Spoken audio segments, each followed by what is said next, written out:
Hinihinalang tinamaan ng sakit na anthrax ang isang mag-ama sa Santo Niño, Cagayan.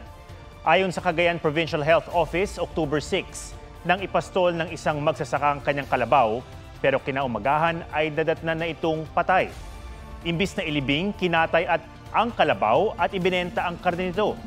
Matapos ang ilang araw, magkasunod na nagkasintomas ang mag-ama na kumatay at kumain din sa karne ng kalabaw.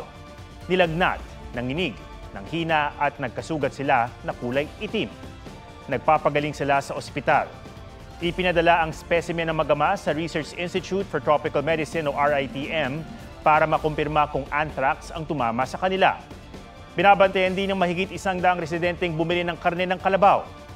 Ayon sa US Centers for Disease Control and Prevention at Department of Health, ang anthrax ay bacterial disease na karaniwang tumatama sa hayop gaya ng kalabaw. Pwede yang maipasa sa tao kapag nagkatay at kumain ng karne ng hayop na may anthrax at posible ring magkasakit ng anthrax kapag nakalanghap o pumasok sa sugat ng tao ang spores ng bakterya na nagdudulot nito.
Mga kapuso, alamin ang State of the Nation. Mag-subscribe sa GMA Integrated News sa YouTube.